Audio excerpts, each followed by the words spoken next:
السلام علیکم ورحمۃ اللہ. آج 118 آیت سے شروع ہونا ہے.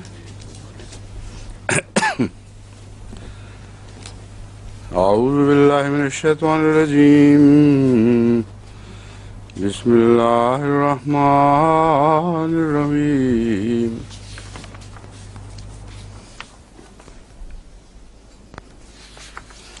إن يدعون من دونه إلا إناثا وإن يدعون إلا شيطانا مريدا لعنه الله وقال لأتخذن من عبادك نصيبا مفروضا ولأضلنهم ولأمنينهم ولآمرنهم فَلَيُبَتِّكُنَّ آذَانَ الْأَنْعَامِ وَلَآمُرَنَّهُمْ فَلَيُغَيِّرُنَّ خَلْقَ اللَّهِ وَمَنْ يَتَّخِذِ الشَّيْطَانَ وَلِيًّا مِنْ دُونِ اللَّهِ فَقَدْ خَسِرَ خُسْرَانًا مُبِينًا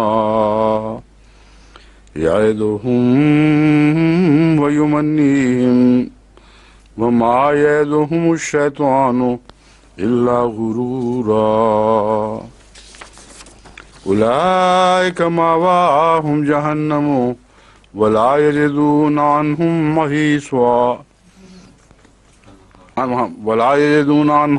محيصا. پڑھتے پڑھتے بعض نظر ایک اور لفظ پہ پڑھتی ہے تو وہ حصہ مس ہو جاتا ہے. اولئک مأواهم جہنم ولا یجدون عنها محیصا والذین آمنوا وعملوا الصالحات سندخلهم جنات تجری من تحتها الانہار خالدین فیہا ابدا وعد اللہ حقا ومن اصدق من اللہ قیلا ليس بأمانيكم ولا أماني أهل الكتاب من يعمل سوءا يجز به ولا يجد له من دون الله وليا ولا نصيرا.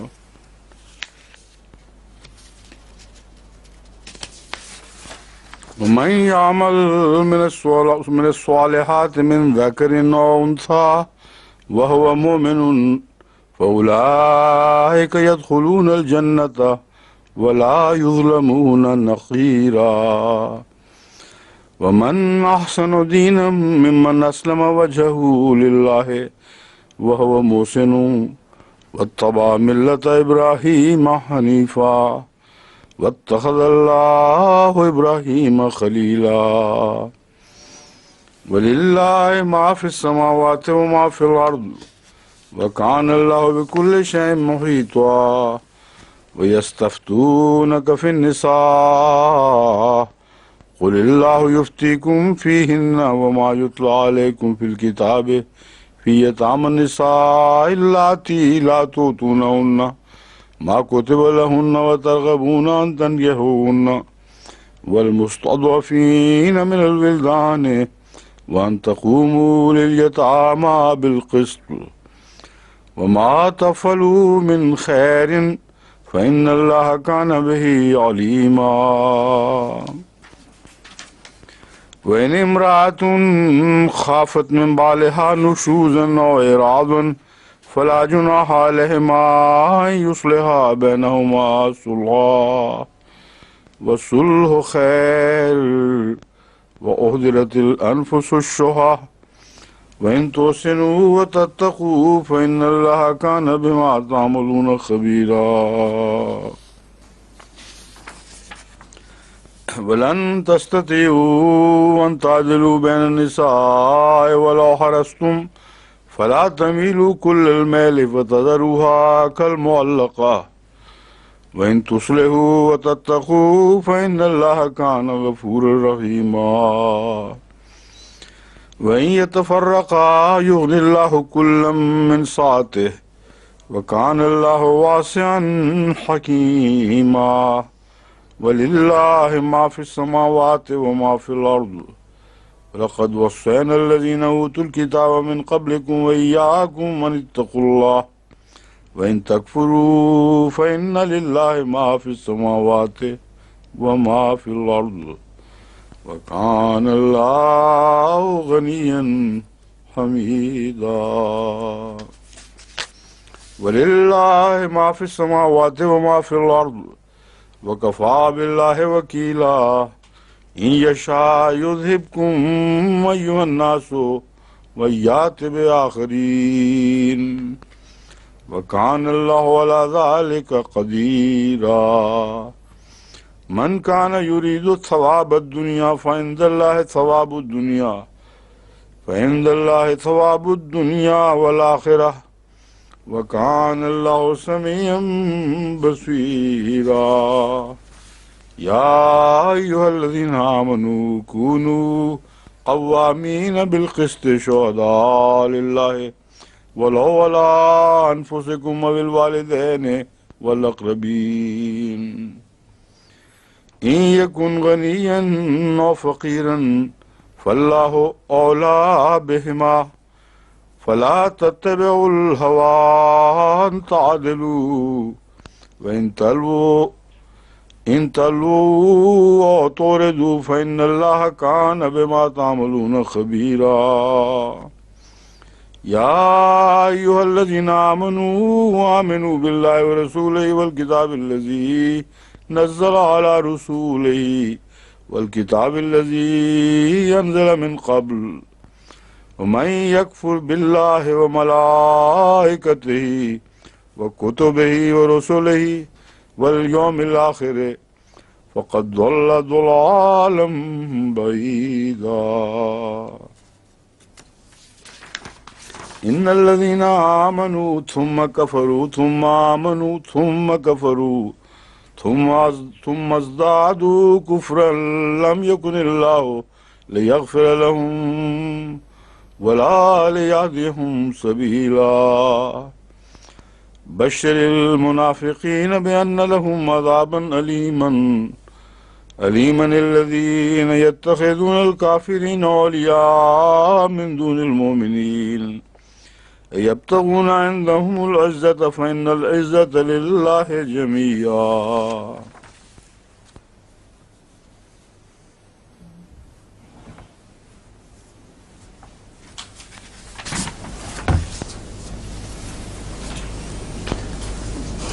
یہ کون سی آیت تھی؟ یدون من دونہ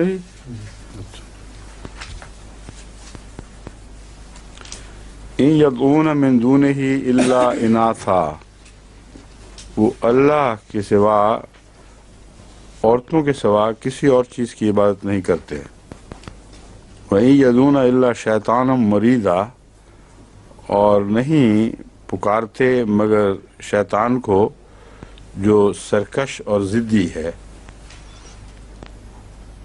لفظ مرید جو ہے یہ جس مادے سے نکلا ہے اس میں سرکشی کا معنی بھی ہے اور مردا کا معنی ہے. سرکشی بھی ہے اور ضد پر اڑ بیٹھنے کا معنی بھی ہے، اور یہ دونوں معنی شیطان کے تعلق میں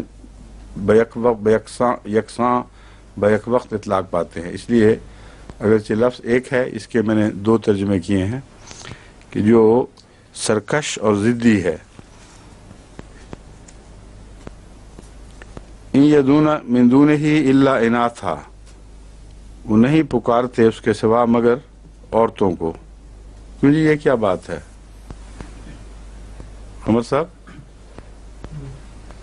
کیا وہ عورتوں کے سوا کسی کو نہیں پکارتے؟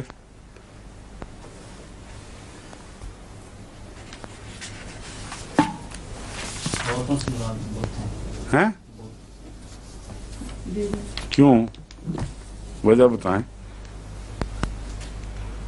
ایک طرف تو یہ قرآن کریم نے بات دعویٰ فرمایا ہے کہ وہ اپنی طرف مرد اور خدا کی طرف عورتیں منسوب کرتے ہیں، یعنی خدا کی بیٹیاں بناتے ہیں.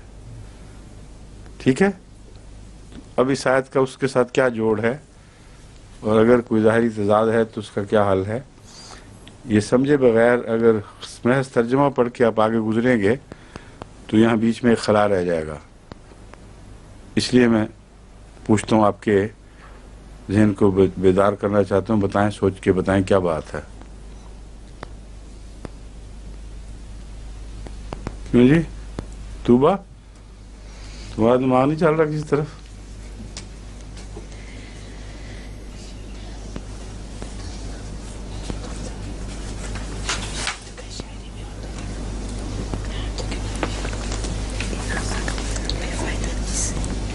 وَمَن يُشْرِكْ بِاللَّهِ فَقَدْ ضَلَّ ضَلَالًا بَعِيدًا إِن يَدْعُونَ مِن دُونِهِ إِلَّا إِنَاثًا وَإِن يَدْعُونَ إِلَّا شَيْطَانًا مَرِيدًا۔ اس کا جو میں نے آیت دوسری پڑھ کے سنائی تھی، ایک تو اس کے ساتھ بھی کوئی تضاد نہیں بلکہ تعلق ہے کہ جب وہ اللہ کی طرف لڑکیاں منسوب کرتے ہیں تو فرضی خدا جن کی عبادت کرتے ہیں وہ عورتیں ہی ہیں، یعنی اللہ کی تو کوئی بیٹیاں نہیں، مگر خدا کے طرف بیٹیاں منسوب کرنے والوں کا جو مشرکوں کا گروہ ہے وہ بطور خاص اس آیت میں مخاطب پیش نظر ہے۔ کفار مکہ میں سے ایک ایسا گروہ تھا جو اللہ کی طرف بنات منسوب کرتا تھا کہ اللہ نے بیٹیاں بنائی ہوئی ہیں، ان کا پہلے بھی ذکر گزر چکا ہے۔ اس سے پہلے بھی بعض معاشروں میں جہاں شرک پھیلا ہے وہاں خدا کی طرف بیٹیاں منسوب کرنے کا رواج ہے، دیویاں بھی منسوب ہوتی ہیں اللہ کی طرف۔ تو اگر وہ خدا کی طرف بیٹیاں منسوب کرتے ہیں تو پھر عورتوں کی ہی پرستش کرتے ہیں، ایک معنی یہ بنتا ہے۔ دوسرا یہ کہ بنیادی طور پر انسان اپنی ہوا و ہوس کی جو پرستش کرتا ہے اس میں زیادہ تر عورتوں کا حصہ ہے۔ عورتوں کی طرف انسان کے رجحانات جو ہیں اور تعلقات ہیں وہی اکثر صورتوں میں انسان کا معبود بنے ہوئے ہیں۔ اور مغربی معاشرے میں تو حقیقت پہ اگر آپ تجزیہ کر کے دیکھیں تو عورت کے سوا کسی کی عبادت نہیں ہو رہی۔ تمام تر سوسائٹی، معاشرے کا رخ، ذہنی آزادیوں کا رخ اس طرف ہے کہ عورت ہی معبود بنے، تمام تر تمنائیں عورت ہی کی ذات سے پوری ہوں، اور اس صورت میں ایک طرف ان کو معبود بناتے ہیں، دوسری طرف ان کو اپنی ہوا ہوس کا مرکز بنا کر تو ایک قسم کی غیر معلوم غلامی ہے جس کا ظاہری طور پر زنجیروں اور پابندیوں کی صورت میں تو کوئی نقشہ نہیں ابھرتا، مگر فی الحقیقت اس کے سوا کچھ نہیں بنتا کہ مرد نے عورت کو اپنی ہوا ہوس کا غلام بنایا ہوا ہے، اور دن بدن یہ رجحان بڑھ رہا ہے۔ تو جب تجزیہ کر کے دیکھیں تو دوسری طرف انہی کی عبادت بھی ہو رہی ہے، انہی کی خاطر ساری زندگی اور معاشرے کا رخ موڑا جا رہا ہے۔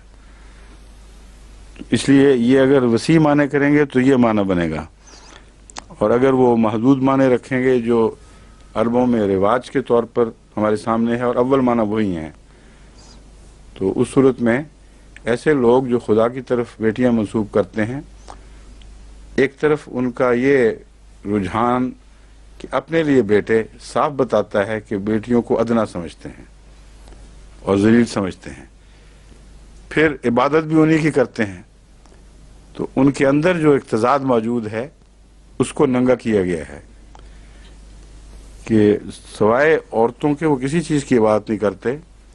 وَإِن يَدْعُونَ إِلَّا شَيْطَانًا مَرِيدًا، اور ایسے شیطان کی عبادت کرتے ہیں جو سرکش بھی ہے اور ضدی بھی بہت ہے۔ لعنت اللہ، اللہ کی لعنت ہو۔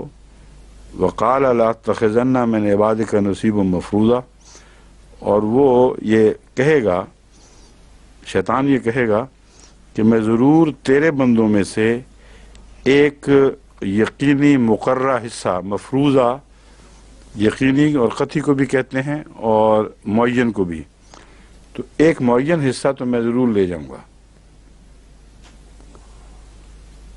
وَلَأُضِلَّنَّهُمْ، کس طرح لے جاؤں گا؟ وَلَأُضِلَّنَّهُمْ، میں انہیں گمراہ کروں گا۔ وَلَأُمَنِّيَنَّهُمْ، اور میں انہیں تمناؤں کا غلام بناؤں گا، ان کو امیدیں دوں گا، آرزویں دوں گا۔ وَلَآمُرَنَّهُمْ، اور میں انہیں حکم دوں گا۔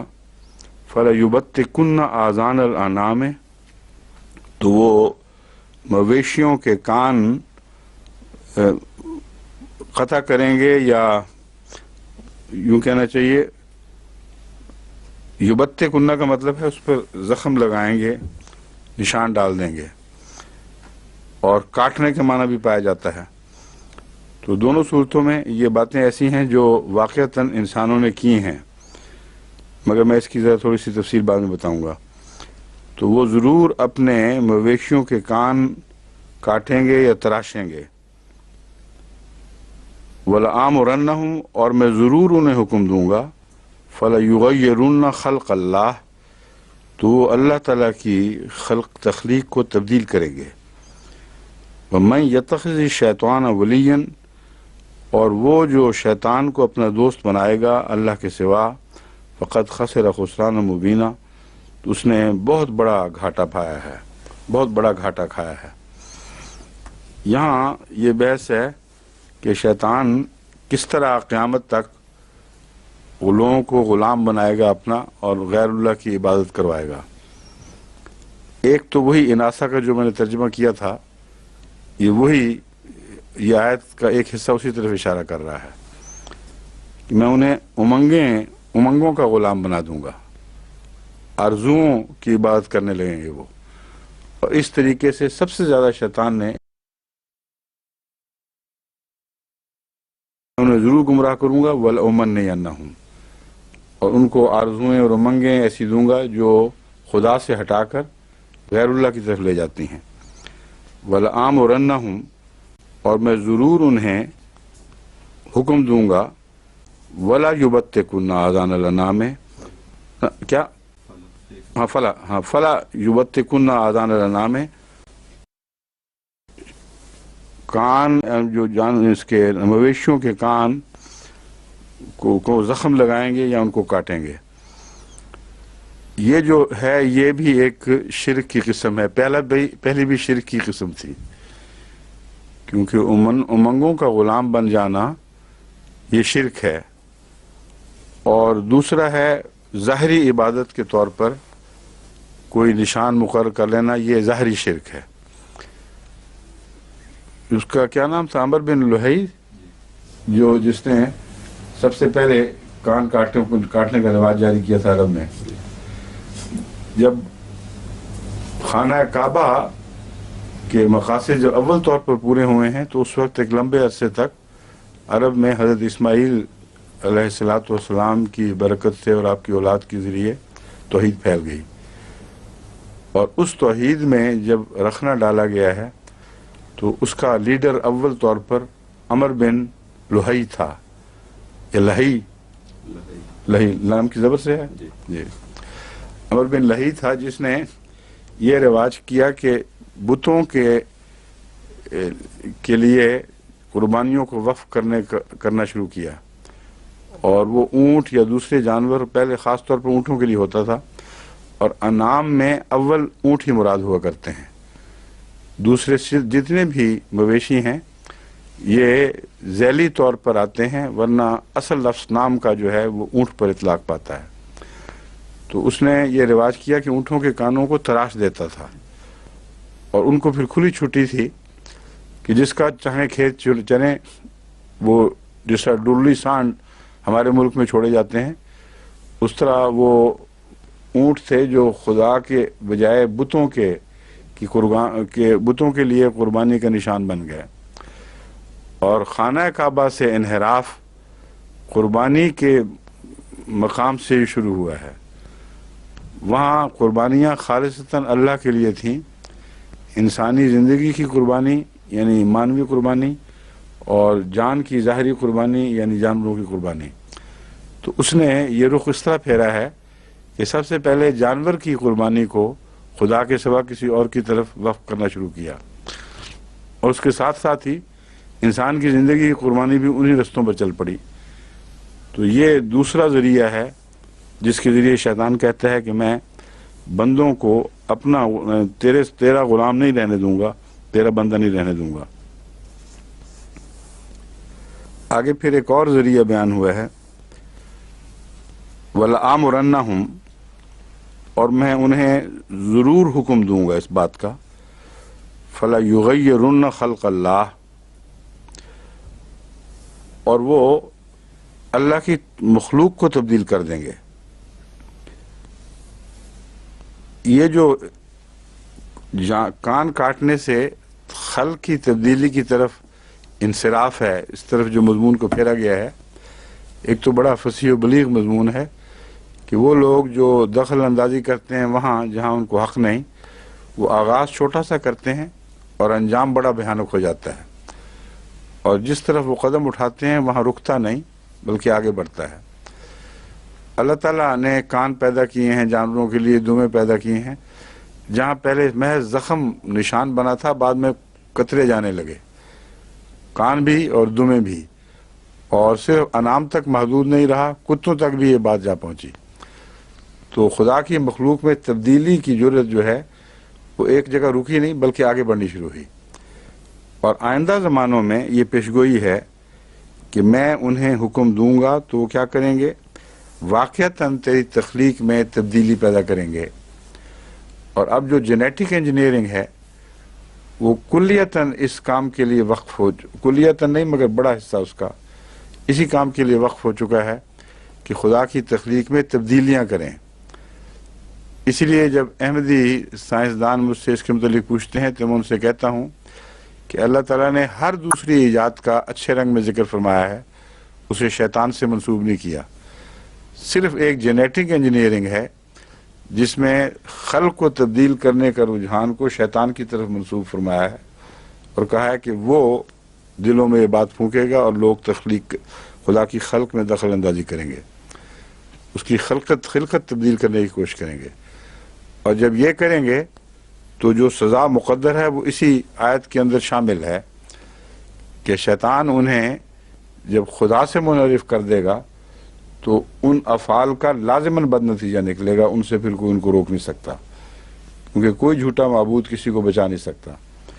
اس لیے اس معاملے میں ابھی سے سائنسدانوں میں دو گروہ پیدا ہو چکے ہیں، اور خصوصیت سے امریکہ میں اس پر بڑی بحثیں چل رہی ہیں کہ قانوناً کس حد تک انسان کو اجازت ہونی چاہیے کہ وہ تخلیق میں دخل اندازی کرے، اور باقاعدہ لا سوٹس چل رہی ہیں بڑی بڑی عدالتوں میں۔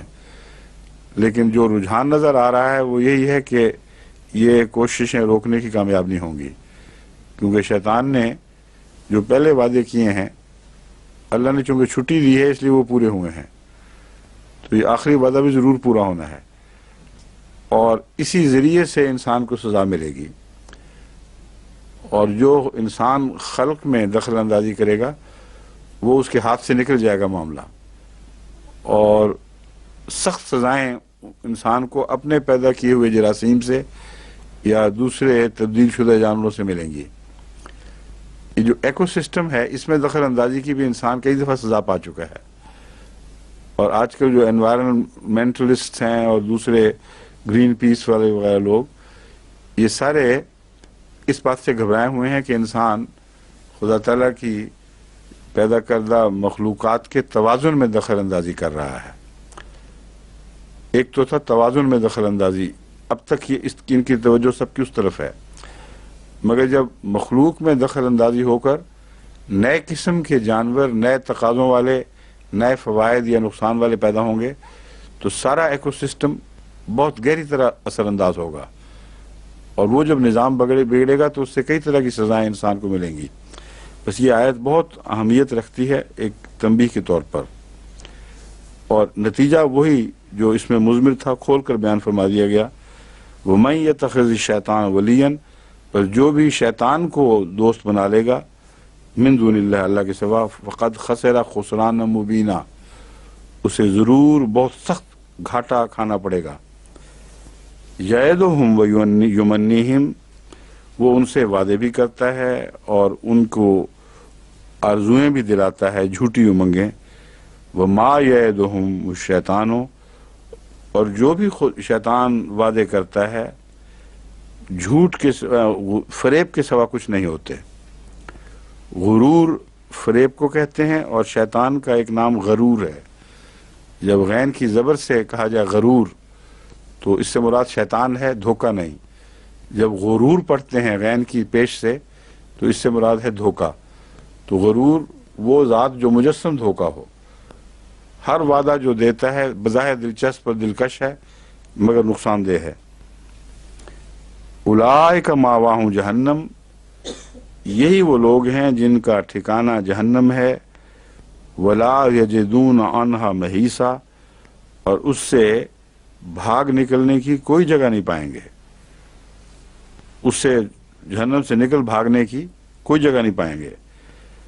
والذین آمنوا وعملوا الصالحات، وہ لوگ جو ایمان لائے اور نیک اعمال بجا لائے، سندخلہم جنات، ہم انہیں جنات میں داخل کریں گے، تجری من تحت الانہار، ان کے دامن میں نہریں بہتی ہوں گی، خالدین فیہا ابدا، وہ ان میں لمبے عرصے تک یعنی ہمیشہ رہیں گے۔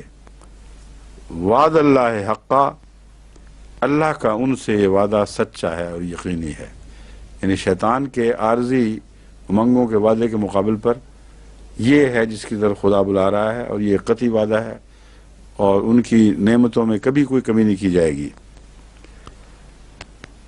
ومن اصدق من اللہ قیلا، اور قول کے اعتبار سے اللہ سے زیادہ سچی بات اور کون کر سکتا ہے۔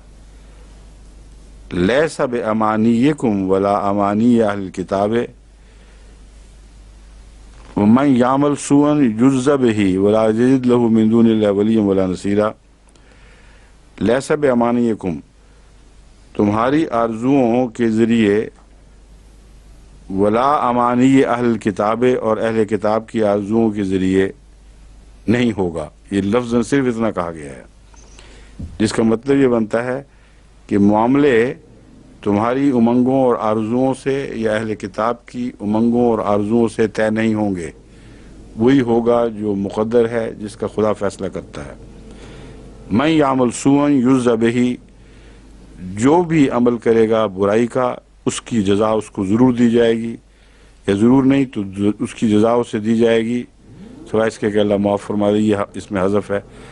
ولا یجد لہ من دون اللہ ولیا ولا نصیرا، اور اللہ کے سوا وہ کسی کو اپنا دوست یا مددگار نہیں پائے گا۔ تو جو فیصلہ ہے وہ اللہ کے تعلق یا عدم تعلق سے ہونا ہے، ایک صورت میں وہ ناکام اور نامراد رہے گا، ایک صورت میں کامیاب رہے گا، اور محض تمناؤں اور خواہشات کے اظہار سے فیصلے نہیں ہوں گے۔ وَمَن يَعْمَلْ مِنَ الصَّالِحَاتِ مِن ذَكَرٍ أَوْ أُنثَىٰ، اور جو بھی صالحات یعنی نیکیاں بجا لائے، من ذکرن او انثیٰ، مرد ہو یا عورت ہو، وَهُوَ مُؤْمِنٌ، اور وہ مومن ہو۔ اب یہاں غور طلب ایک بات ہے کہ قرآن کریم میں ہر جگہ جہاں مردوں کے حوالے سے ذکر ملتا ہے، اس میں ہمیشہ عورتیں شامل ہوتی ہیں، سوائے اس کے کہ عورتوں کے مقابل پر مردوں کی الگ بات کی جا رہی ہو۔ اور یہ انداز اس سے ثابت ہوتا ہے، ایک جگہ فرمایا خواہ وہ مرد ہو خواہ وہ عورت، اور پھر واہ ہوا و حیا نہیں فرمایا، بلکہ واہ ہوا مومنن وحیا مومنتن نہیں فرمایا۔ تو عورت کی طرف بھی مرد کی ضمیر اور عورت مومنہ کو بھی مومن مرد کے طور پر بیان فرمایا گیا ہے۔ بس اس لیے وہ جو لوگ خیال کرتے ہیں کہ عورتوں کا ذکر کوئی نہیں، الگ جنت کا یا ان کو جزا کا، بالکل جھوٹ بولتے ہیں۔ قرآن کریم نے اپنے محاورے کی چابی ہمیں پکڑا دی کہ ہم جب کہتے ہیں مومن تو اس میں مومن عورتیں شامل ہوتی ہیں، سوائے ان مقامات کے جہاں مومن مردوں کے معاملات مومن عورتوں سے کچھ جدا ہو جاتے ہیں ان کی تخلیق کی تفریق کی وجہ سے، یا مرد اور عورت کی بحث میں، تو وہاں اللہ تعالیٰ نے کھول کر مومن مرد الگ بیان کیا ہے، مومن عورتوں کا حال الگ بیان کیا ہے۔ ورنہ عمومی جزا سزا کے معاملات میں اور حقوق کے معاملات میں جہاں مردوں کا ذکر ہے وہاں عورتیں ہیں۔ وَهُوَ مُؤْمِنٌ فَأُولَٰئِكَ يَدْخُلُونَ الْجَنَّةَ، بس یہی وہ لوگ ہیں۔ اب دیکھیں یہاں سب مردوں کا ذکر چل رہا ہے، لیکن عورتوں کو داخل کرنے کے بعد اس حوالے میں عورتیں شامل فرما دی گئیں۔